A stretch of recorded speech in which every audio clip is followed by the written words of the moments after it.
Telltale's The Walking Dead, the final season, finally concluded with their final episode.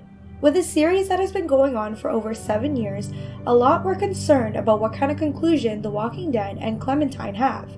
In this video, I'll be reviewing the final season and how it compares to the rest of the seasons.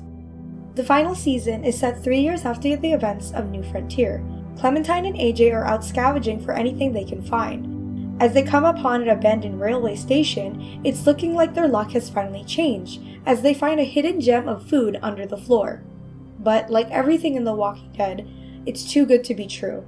Rigged with a grenade, Clementine and AJ are swarmed with a horde of walkers, and as they try to make their escape, their car crashes. The last thing Clementine sees is someone coming over to take AJ away. Waking up in a daze, Clementine finds herself in an abandoned school run by children and teenagers of her age. As she gets to know the other kids, Clementine learns that these kids don't have much food left, and suggests that the railway is where they could get some. As the group gathers the food, a stranger enters the station demanding Clementine hands some over.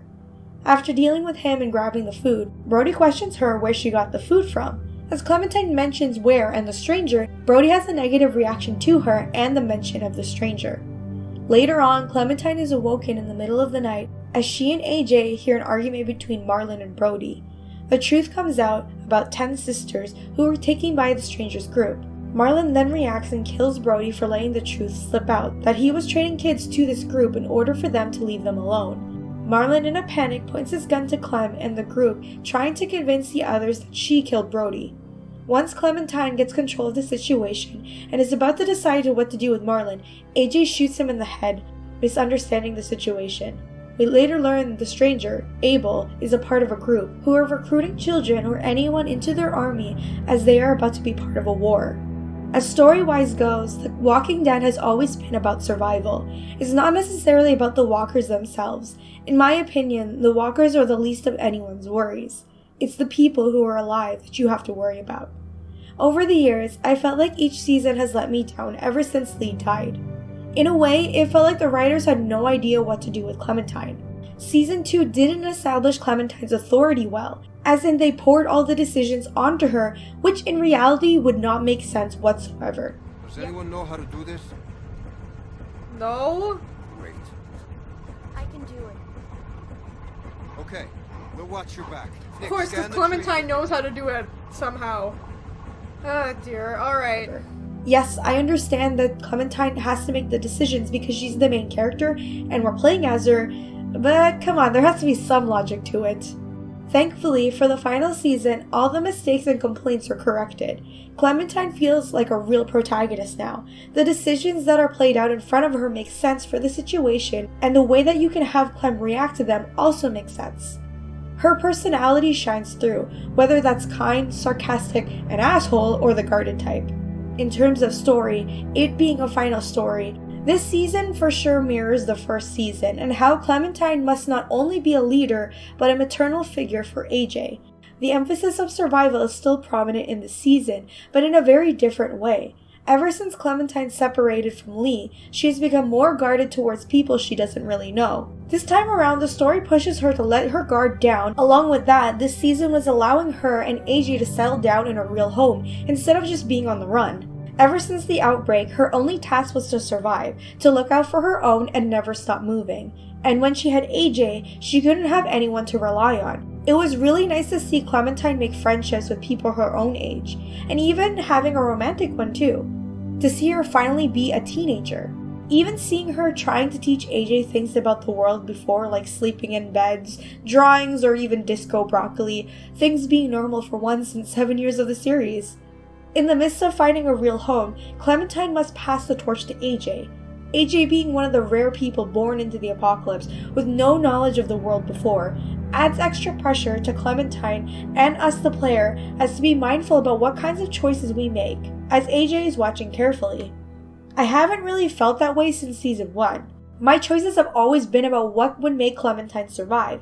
I never really cared so much for the other characters because, like I mentioned earlier, it felt like the writers had no idea what they were doing for the story, and those extra characters would die before the end of the season. Now that AJ is older, I'm not just looking out for Clementine. This game made me feel responsible for AJ as well, even though we didn't spend enough time with him in the past 2 seasons. You can see how much Clementine cares and loves for him, which in turn made me care and love for him as well. I needed to be sure whatever choice I made for Clem was a good one for their overall survival, but also to make sure AJ understands why I made them, because let's be honest, AJ could turn into a cold-blooded murderer if he wanted to. As for the antagonist of the season, I'll be honest, it was a little bit overkill. It was confusing at first because generally for each season there was like one main protagonist that was prominent within the story, like the Stranger or Carver. My first impression of Abel was he was the main protagonist. But then we get Lily coming back, which I'm not mad about. I'm happy we finally get an answer about her. What would have been cool would be to have more detail about her past. But then we get Minerva at the end, which story-wise, yeah, it makes sense because of her relationship with the other kids, but it felt like she should have been the real antagonist all along, because out of the three, she had the most impact on Clementine with her words and feelings about her. You're Clementine, the girl who took over after Marlon died. It's weird. I thought everyone would want to lean on their own. Not the new kid. Yeah, I'm in charge. What a freaking fantastic job you've done. Now let's talk about the ending itself. A lot of people, including myself, expected Clementine to die. To my surprise, I'm actually very happy how Clementine's story wrapped up, her getting bit but not dying. In a way, this ending was kind of poetic, which I want to reference this comment that I got during my Let's Play. This whole series is about Clementine, from protecting her and now turning into a leader, a survivor. She was always the one who we had to depend on as the player to continue the story. The pressures of raising AJ, making sure he lives, and now fighting for a home she found, Clementine was pushed to her limit once she got bit. As we passed the torch to AJ to make the decisions on his own, he managed to believe in what's right for everyone, and that's saving Clementine. Now Clementine can sit back and allow the others to take care of her, instead of the other way around. It's a beautiful way to end the story that's just pure tragedy and death, as the story of The Walking Dead is. It's funny, there's really not a conclusion you can give to a story like The Walking Dead in reality. The only way you could is if you figured out how to stop the dead from rising again, or killing off the character we love. This happy ending was pretty much unexpected, and I welcome it as a nice change of pace to this series that has nothing but tragedy. A happy ending is what we needed for it to end, and in a way, to innovate the apocalyptic genre. Since this is a choose-your-own-adventure game, there are no right or wrong answers for a game like The Walking Dead. This game is meant to cater towards whoever is playing the game, and thus a more personal and immersive experience with the story that is unfolding before their eyes. But the biggest complaint a lot of fans had was the choices were never really balanced, and I have to agree. I understand it's difficult to write out a choose-your-own-adventure game, well, because there are just so many outcomes. Oftentimes, they can't work with the flow of the story. The final season did have moments where it did not make any sense. A big one would be saving Lewis or saving Violet in episode 2. The repercussions it had the following episode was if you save Vi, Lewis would get his tongue ripped out. But if you save Lewis, in episode 4, Violet gets blinded from the boat explosion.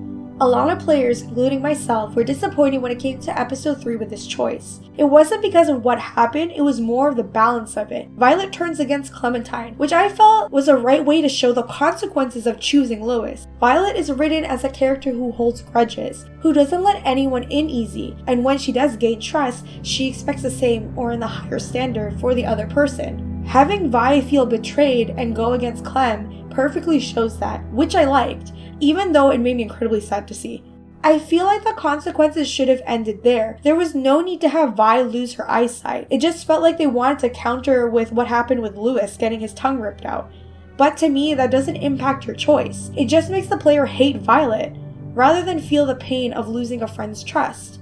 Lewis getting his tongue ripped out as a consequence makes sense for his character, as he is the happy, joking kind of guy. He loves to make people laugh or smile with his singing or jokes. Removing his tongue degrades Lewis into despair, and as a consequence, I felt that. It got out his tongue. He just, he kept fucking talking. What? I'm sorry, Lewis. What? Oh my god! To stop them. It hurt so much that it actually made me regret not saving him, which in my opinion makes for great writing for a choice-based game. It makes you think carefully again as to what I would say next or how I would think of the future in a story like this. Another problem I think we can all agree on is Telltale had a bad habit of killing off characters just because they had no idea what to do with them. One example would be during season 3. Whether you save Trip or Ava, they are immediately killed off, giving no impact to the choice you made, which was to save them. Betrayal.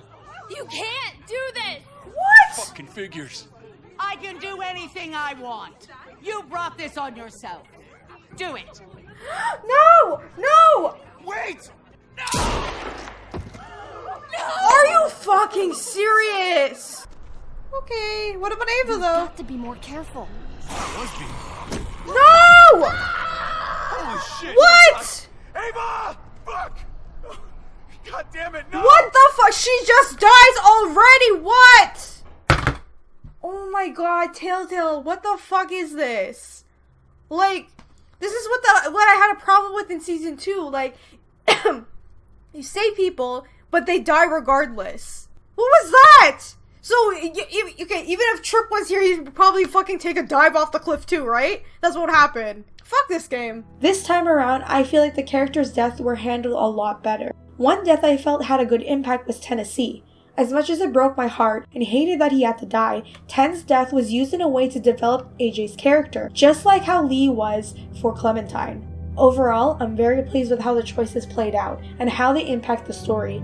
Everything is a lot more balanced and enjoyable as a whole, and great to play. As a choose-your-own-adventure and a Telltale one, there is a limit to gameplay. Over the years, Telltale games have felt more like a story and less about the gameplay. With just a few quick-time events and some quest searching, The Walking Dead didn't really have a lot to do with gameplay. However, in the final season, I can say that they have an emphasis more on the gameplay aspect with more quick-timed events and even a little combat gameplay. During the episode, Clementine will have times where she must use her bow to shoot down walkers or people. Although this was a feature in past seasons, there was never really any finesse to it, as in the need for the player to be accurate. There was always a big circle and all you had to do was just aim it in the circle and it would work. This time around they wanted us to actually aim for the head or aim for a certain spot. While I think it's great to have, one thing I believe Telltale never nailed down was gameplay. Oftentimes it would just lag or not register that you even pressed the button. Although this has improved with the QTEs, the actual gameplay is a bit sloppy. I found myself struggling to take aim whenever Clementine had to take down walkers with her bow. Oh god, I gotta aim. I actually gotta aim. Uh-oh. Although the collectibles aren't really considered gameplay, it's a nice touch to add something extra for the player to do. Each episode has a collectible for Clementine and even AJ to find. Each collectible added extra dialogue to the story, which I think is a nice touch, like learning about disco broccoli.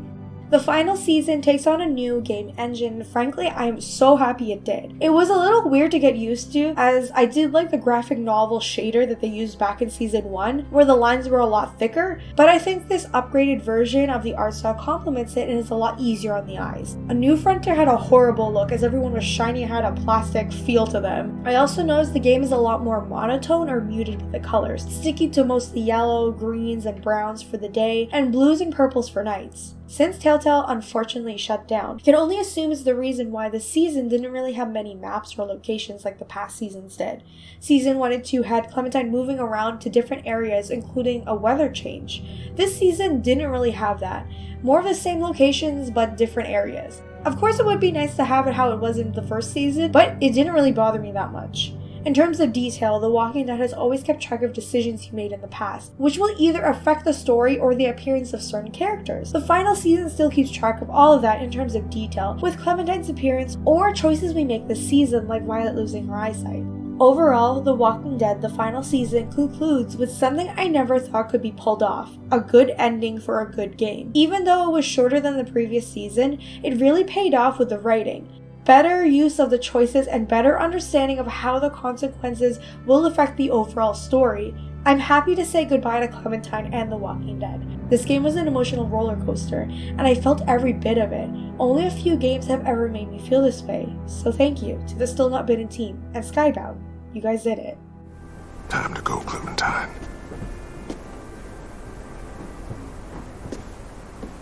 You've got people that need you.